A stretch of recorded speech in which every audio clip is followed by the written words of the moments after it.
వీక్షకులకు స్వాగతం, నమస్కారం. టీటీడీ హిందూ భక్తులకు పరమ పవిత్రమైన స్థానం అది. గతంలో కానీ ఇప్పుడు కానీ టీటీడీని ప్రతిష్ఠను దిగజార్చే ప్రయత్నంలో భాగంగా నాడు వైఎస్ రాజశేఖర రెడ్డి, నేడు జగన్మోహన్ రెడ్డి వరకు తిరుమల లడ్డు కల్తీ నెయ్యి దగ్గర నుంచి కౌస్తవం గెస్ట్ హౌస్ దగ్గర మద్యం సీసాలు వేయటం వరకు ఎందుకు చేస్తున్నారు? రాజకీయంగానా, లేదు మతపరమైన విశ్వాసాలని దిగజార్చి వారి ప్రయోజనాలు చేకూర్చుకోవడానిక? అడిగి తెలుసుకునే ప్రయత్నం చేద్దాం. విశ్లేషించడానికి మనతో పాటు ఉన్నారు టీటీడీ బోర్డు సభ్యులు భానుప్రకాష్ రెడ్డి గారు. వారిని అడిగి మరిన్ని విశేషాలు తెలుసుకుందాం. సార్ నమస్తే. నమస్తే గోవింద.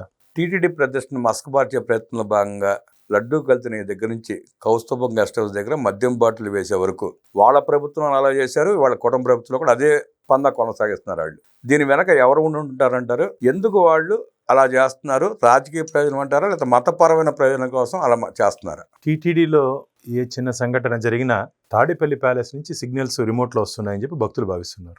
జగన్మోహన్ రెడ్డి గారు ఏ రోజైతే ఆంధ్రప్రదేశ్ రాష్ట్ర ముఖ్యమంత్రిగా బాధ్యతలు తీసుకున్నారో ఆ రోజే ఒక హిందూ వ్యతిరేక ప్రభుత్వం ఆంధ్రప్రదేశ్లో అడుగుపెట్టిందని చెప్పి ఒక భావన వచ్చింది ఆంధ్రప్రదేశ్ రాష్ట్ర ప్రజలకి. హిందూ దేవతా విగ్రహాలు, హిందూ పవిత్ర రథాలు, దేవస్థానాల్లో అవినీతి అక్రమాలు ఆయన హయాంలోనే జరిగాయి.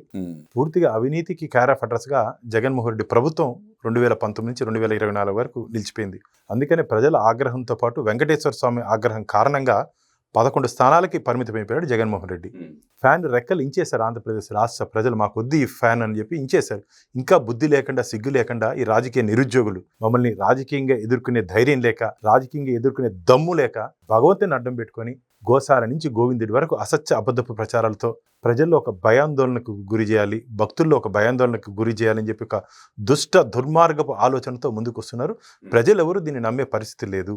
ఎంత దౌర్భాగ్యం అంటే కౌస్తవం ఉంటుంది గెస్ట్ హౌస్ దగ్గర మద్యం బాటలు పెట్టారన్న. మద్యం బాటలు అది కూడా సీసీలు కనపడండి. దాంట్లో ఎవరున్నారు వెనక? వాళ్ళ అఫీషియల్ సాక్షి విలేకరి, వైసీపీ కార్యకర్త. వచ్చిన కారు, తెచ్చిన వస్తువు అంతా ట్రేస్ అయింది పోలీసుల దగ్గర. సార్, అలిపిరి దగ్గర పటిష్టమైన భద్రత ఉంటుంది కదా, అన్ని మద్యం బాటిల్ వేసుకుని వెళ్తా అంటే చెకింగ్ ఎందుకు జరగలేదు సార్? ఇక్కడ అడ్డమైన పనులు చేసే వారికి అడ్డదారులు ఉంటాయి. అడ్డదారులు ఉంటాయి. ఇప్పుడు రాచమార్గం ద్వారానో, నడక మార్గం ద్వారానో వస్తే మేము చెక్ చేస్తాం. ఈ దుర్మార్గులు ఏ దారిలో వచ్చినారు చెప్పండి. కానీ ఇది చాలా బాధాకరం. అంటే కొండ మీద ఇలాంటి దుర్మార్గ పనులు చేస్తే ఎవరు ఆలోచిస్తారు చెప్పండి అన్న? అంటే ఒక రాజకీయ పార్టీగా హిందువుల భక్తుల మనోభావాలతో ఆడుకుంటే వాళ్ళకి ఇబ్బంది కలుగుతుందనే ఉద్దేశం ఉంటుందని తెలిసి కూడా అలా చేయడానికి కారణాలు ఏంటంటారు? ఆ పార్టీ పరంగా చూసుకుంటే పార్టీ పరంగా అంటున్నారు. పార్టీ నాయకుడు ఎవడన్నా? జగన్మోహన్ రెడ్డి. ఆయనకి వెంకటేశ్వర మీద భక్తుందా, ఏసు మీద భక్తుందా? అందుకనే ఈ పరకామణి అంశం కానీ, గీ అంశం కానీ ఇవన్నీ ఏసు దగ్గర జరుగుంటే దొల్లి ఏడ్చుకుంటారు వాళ్ళు. వెంకటేశ్వర దగ్గర జరిగింది కాబట్టి వాళ్ళు ఏం పట్టించుకోకుండా లోకాతల రాజీ చేసి వాళ్ళ ఇష్టానుసారంగా వ్యవహరించారు. ఇది మంచిది కాదు వారికి. భగవంతుడు జగన్మోహన్ రెడ్డి అలా వ్యవహరించగలిగే కారణం చూసుకుంటే మనం రాజకీయ పార్టీ అధ్యక్షుడిగా హిందువుల ఓట్లు నాకు అవసరం లేదు, నేను ఎలాగే వాళ్ళ మనోభావాలతో ఆడుకుంటానని స్పష్టంగా చెప్పే ప్రయత్నం చేస్తున్నాడు అంటారా? ఆ ధైర్యం ఏడుంది? డ్రామాలు ఆడుతున్నాడు ఆయన. దాన్ని గుర్తించలేడనే భ్రమలో బ్రతుకుతున్నాడా? దాన్ని గుర్తించలేని భ్రమలో ఆయన పడ్డాడు. కానీ ఆయన మాటల్లో బయటపడిపోయాడు. మొన్న మీరు కానీ గమనించినట్లయితే కొండ మీద జరిగినట్టు దొంగతనం, చిన్న దొంగతనం అంట. తెలివి ఉందా జగన్మోహన్ రెడ్డి గారు? చిన్న దొంగతనం.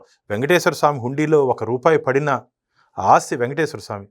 అదేంత చిన్న కొలతలే ఉందా దొంగతనాల్లో? ఆ చిన్న దొంగతనానికి 5-6 పోలీస్ ఆఫీసర్లు బలి అయిపోయారు. ఇంకా చాలా మంది ఉన్నారన్నా, చాలా మంది ఉన్నారు. ఆ రోజు ఎక్కడెక్కడి నుంచి డైరెక్షన్స్ వచ్చింది, ఎవరు డైరెక్షన్స్తో పనిచేస్తారు, ఎందుకు పనిచేస్తారు, రవికుమార్ దొరికిన రోజు ఏ విధంగా దొంగని శిక్షించాల్సిందని పోయి ఏ విధంగా రక్షించాలని చెప్పి ఆలోచనతో పోయారు. వీళ్ళందరూ బయట వస్తారు. అందుకని జగన్మోహన్ రెడ్డి గారికి అసలు నేను చెప్పకూడదు కానీ ఏ రోజైనా సతీ సమేతంగా వచ్చి వెంకటేశ్వర స్వామికి పట్టు వస్త్రాలు ఇచ్చారు. బ్రహ్మోత్సవాలు అంటే సాక్షాత్తు బ్రహ్మదేవుడు, ముక్కోటి దేవతలు వచ్చి వెంకటేశ్వర స్వామికి బ్రహ్మోత్సవాలు నిర్వహిస్తారని చెప్పి మనకు వేదాలు చెప్తున్నాయి. అలాంటి పవిత్ర బ్రహ్మోత్సవాలకి రాష్ట్ర ప్రభుత్వం తరఫున పట్టు వస్త్రాలు ఇచ్చేటప్పుడు అక్కడ ఉంటే సాంప్రదాయాలు పాటించాలి. నీ వల్ల కాకపోతే, నీకు ఇష్టం లేకపోతే మీ ఇంట్లో వాళ్ళు రానంటే దేవాదాయ ధర్మదాయ శాఖ మంత్రిని పంపించాలి.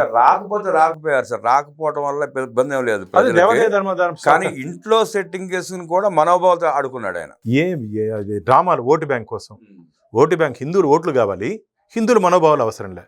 హిందువులు ఓట్లు కావాలి, మా దేవస్థానాలు బాగుంటే ఆయనకి ఇష్టం లే. 81 మందితో వేశాడు టీటీడీ బోర్డుని.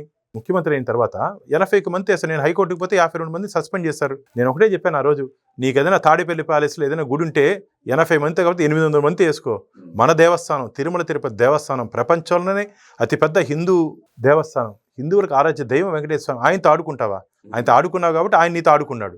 వెంకటేశ్వర స్వామితో ఈయన ఆడుకున్నాడు, స్వామి ఇంత ఆడుకొని 11 స్థానాలకు పరిమితం చేసి నాకు ప్రతిపక్ష హోదా హోదా హోదా హోదా అని అందరిని అడుక్కు తింటున్నావు.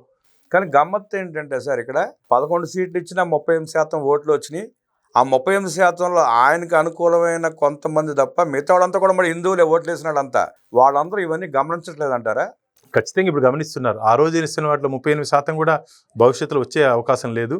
11 స్థానాలు అసలు పులివెందులు ఉంటుందో లేదో చూసుకోమని చెప్పండి. పులివెందులు ఉంటుందో లేదో చూసుకోమని చెప్పండి. పులివెందులో మన జడ్పీటీసీలో స్పష్టంగా ప్రజలు తీర్పు ఇచ్చారు, డిపాజిట్ కూడా రాకుండా. భవిష్యత్తులో కూడా అదే జరిగే అవకాశం ఉంది. అది ఇక్కడ ఇంకోటి 10 సంవత్సరాల నుంచి మీరు టీటీడీ మీద, టీటీడీలు జరిగే అన్యాయాల మీద, ఆ ఆకృత్యాలు చేసే వాళ్ళ మీద అలుపెరగని పోరాటమే చేస్తున్నారు మీరు. మీ ప్రభుత్వం అధికారంలోకి వచ్చినాక కూడా మీరు పోరాడుతున్నారు, ప్రయత్నం చేస్తున్నారు, మీకు బెదిరింపులు వస్తూనే ఉన్నాయి. మీకు భద్రత విషయంలో ఎలాంటి చర్యలు తీసుకున్నారు? వాళ్ళు కూడా మిమ్మల్ని టార్గెట్ చేస్తున్నారు. వైఎస్ఆర్ కాంగ్రెస్ పార్టీ మీ వల్ల ఎవరైతే ఇబ్బంది పడుతున్నారో, కరుణాకర్ రెడ్డి కావచ్చు, సుబ్బారెడ్డి కావచ్చు, జగన్ రెడ్డి కావచ్చు, మిమ్మల్ని టార్గెట్ చేసి ఒక భానుప్రకాష్ రెడ్డి అడ్డు తొలగిపోతే మనకి ఇబ్బంది లేదు, టీటీడీ గురించి మాట్లాడేవాడు ఎవడు ఉండడన్న వార్తలు కూడా వాళ్ళ సోషల్ మీడియా ప్రచారం కూడా చేస్తున్నారు. దాన్ని ఎట్లా చూస్తారు మీరు? భగవంతుడే నాకు రక్షకుడు అని చెప్పి భావిస్తున్నా.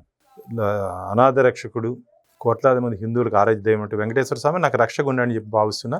కానీ మన ముఖ్యమంత్రి చంద్రబాబు నాయుడు గారు మొన్న ఈ పరకామణి సంఘటనలో ఈ అంశాలన్నీ బయట వచ్చిన తర్వాత నాకు రాష్ట్ర ప్రభుత్వం తరఫున భద్రత కల్పించారు, 4 గన్మెన్లు ఇచ్చారు. అంటే ధర్మం గురించి మాట్లాడితే భద్రతతో బయట రావాలనేది చాలా బాధగా ఉందన్న. అంటే ధర్మం గురించి మాట్లాడితే ఇలాంటి బెదిరింపు నేనైతే భయపడను. వ్యక్తిగతంగా నేను ఈ తాటాకు చప్పులకు భయపడను. ఖచ్చితంగా దేవుడి కోసం మాట్లాడుతున్నా, దేవుడే నన్ను కాపాడతాడు. సుదర్శన చక్రం స్వామి చేతిలో ఉండేది దుష్ట శిక్షణ, శిష్ట రక్షణ కోసం. ఆ సుదర్శన చక్రం నన్ను కాపాడుతుందని చెప్పి గట్టి నమ్మకం, విశ్వాసం నాకుంది. వీళ్ళు ఎన్ని కుట్రలు కృత్యాలు చేసినా సరే ఆ భగవంతుడు నా వెనకాల ఉన్నాడు. ప్రభుత్వం కూడా నాకు పూర్తిగా సహాయ సహకారాలు ఇస్తుంది. ఈరోజు నేను ఎక్కడికి పోయినా సరే పూర్తిగా మానిటర్ చేస్తున్నాను ఆ మూమెంట్స్ అన్ని. ప్రభుత్వానికి నేను ముఖ్యమంత్రి గారికి ధన్యవాదాలు తెలియజేసుకుంటున్న భద్రత కల్పించినందుకు. కానీ బాధగా ఉంది, భద్రతతో అంటే భగవంతుడి గురించి మాట్లాడితే భద్రతతో బయట రావాల్సిన పరిస్థితి ఈ వైసీపీ నాయకులు. ఎందుకంటే దుర్మార్గులన్న మన జరిగినట్టు పాపం సతీష్ కుమార్ సంఘటన కూడా మన ఈ పరకామణి అంశంలో ప్రధాన విట్నెస్ ఆయన మరణించడం కూడా మాకు చాలా బాధాకరమైన సంఘటన. కానీ భగవంతుడు చూసుకుంటాడు. నేనైతే ఖచ్చితంగా ఇంకా కొలిక్కి రాలేదు. నేనైతే గట్టిగా ఉన్నాను. ఈ రోజు గారు ఎప్పటికి కూడా భగవంతుడి దగ్గర అన్యాయం, అవినీతి జరిగితే ఇదే విధంగా అడ్డుకుంటా. నా తల నరికినా సరే నా మొండెం పోయి దాన్ని అడ్డుకుంటుంది. నాకు అంత ప్రేమ భగవంతుడితో అంత ఇష్టం. కాబట్టి నేను ఈ తాటాకు చప్పులకి భయపడే ప్రసక్తే లేదు. నాకు అండగా, నీడగా, తోడుగా ఈ విశ్వాన్ని రక్షించే జగద్రక్షకుడు వెంకటేశ్వర స్వామి నాతో ఉన్నాడని చెప్పి గట్టి ఇప్పుడు కూడా నా పక్కనే ఉన్నాడని చెప్పి ఫీలింగ్తో నేను ఉంటా. కాబట్టి ఆ భగవంతుడే రక్షించుకుంటాడు. సార్, కల్తీ నెయ్యి దగ్గర నుంచి కౌసబ దగ్గర మద్యం బాటల వరకు అధికారులు బలవుతున్నారు తప్ప వాళ్ళని ప్రేరేపించిన నాయకులను మీరైతే ఇంతవరకు వాళ్ళ మీద ఏ చర్యలు తీసుకోలేదు, అరెస్ట్ చేయలేదు ఇంతవరకు. నేను అదే చెప్తున్నా. ఈరోజు అధికారులు పూర్తిగా ప్రొసీజర్ ల్యాబ్స్, పరకామణి అంశంలో ఆస్తులు బదలాయించే ప్రక్రియలో పేపర్ నోటిఫికేషన్ ఇవ్వాలి. స్పెషల్ కేసు కింద బోర్డులో పెట్టి అప్రూవల్ తీసుకున్నారు. అది పెద్ద ల్యాబ్స్. పోలీస్ అధికారుల నుంచి తీవ్ర ఒత్తిడి వచ్చిన కారణంగా ఈ కేసులో మేము రాజీ పోయామన్నారు. ఆ పోలీస్ అధికారులు ఎవరు, అది బయటపడాలి. నిన్ననే హైకోర్టు కూడా ఇన్ని రోజు విచారణ చేసింది. ఈరోజు ఎఫ్ఐఆర్ రిజిస్టర్ చేసే అధికారాలు పోలీస్ శాఖ ఇచ్చింది. కాబట్టి కథ ఇప్పుడు మొదలైంది. పరకామని పరాకాష్ఠకు జరిపోయింది. ఇప్పటి నుంచి అరెస్టుల పర్వం కొనసాగుతుంది. ఎవరిని వదిలే ప్రసక్తి లేదు. అధికారులైనా సరే, రాజకీయ నాయకులైనా సరే, దీన్ని నడిపించిన వారు ఎక్కడి నుంచి రిమోట్ కంట్రోల్ చేశారో, టీటీడీ నుంచి తాడేపల్లి ప్యాలెస్ వరకు ఎవరెవరు ఉన్నారో అందరూ రాబో రోజుల్లో ఖచ్చితంగా చట్టం ముందు, శ్రీవారి భక్తుల ముందు మేము నిలబెట్టబోతాం. ఇవాళకి దొంగ అన్నట్టు బోమన కరుణాకర్ రెడ్డి, బోమన్ ఆయన సోదరుడు ఇద్దరు కలిసి మిమ్మల్ని విమర్శిస్తున్నారు. మీ టీటీడీ కమిటీని వాళ్ళకి దుయ్యబడతానే ఉన్నారు, రోడ్డు ఎక్కి అల్లరి చేస్తూనే ఉన్నారు. అయినా మీరు వాళ్ళ పట్ల ఎలాంటి చర్యలు తీసుకోవట్లా. ప్రజలు అపనమ్మకాన్ని పెంచే ప్రయత్నం చేస్తారా, లేదు వాళ్ళు అరెస్ట్ చేసి కట్టడి చేసే ప్రయత్నం చేస్తారు. ఖచ్చితంగా చట్ట పరిధిలో ఏ విధంగా మళ్ళీ చెప్తున్నా, చట్ట పరిధిలో ఏ విధంగా వాళ్ళని శిక్షించాలో ఆ విధంగా శిక్షిస్తాం. ఇప్పటికే కరుణాకర్ రెడ్డి గారి మీద నేను కూడా కంప్లైంట్ ఇచ్చాను. దాని మీద ఎఫ్ఐఆర్ కూడా లాడ్జ్ అయింది. వారిని పోలీస్ స్టేషన్ కూడా పిలవడం జరిగింది. మేమైతే ఎక్కడ ఎవరిని స్పేర్ చేయట్లేదు. ఖచ్చితంగా ఎవరు తప్పు చేసినా సరే చట్ట పరిధిలో మళ్ళీ చెప్తున్నాం, చట్ట పరిధిలో ఏ విధంగా శిక్షించాలో ఆ విధంగా శిక్షించడానికి మేము సిద్ధంగా ఉన్నాం. ఆల్రెడీ తిరుపతి ప్రజలు కరుణాకర్ రెడ్డిని శిక్షించారన్న. 60,000 ఓట్ల పైచిలుకుతో ఓడిపోయాడు ఆయన. 60,000 ఓట్ల పైచిలుకుతో ఓడిపోయాడు ఆయన. తిరుపతి ప్రజలు ఆల్రెడీ ఆయన శిక్షించాడు. ఇంకా ఆయన నేను ఏదో సాధించాలి, ఏదో చెప్పాలని చెప్పి అబద్ధాలకు కేర్ ఆఫ్ అడ్రస్గా కరుణాకర్ రెడ్డి నిలిచిపోయాడని చెప్పి తిరుపతి ప్రజలు అంటున్నారు. అబద్ధాలకు కేర్ ఆఫ్ అడ్రస్, రోజు ఏదో ఒక అబద్ధం. నువ్వు రాజకీయంగా మమ్మల్ని ఎదుర్కొనే ధైర్యం లేదు, రాజకీయంగా మమ్మల్ని విమర్శించే అవకాశం లేదు.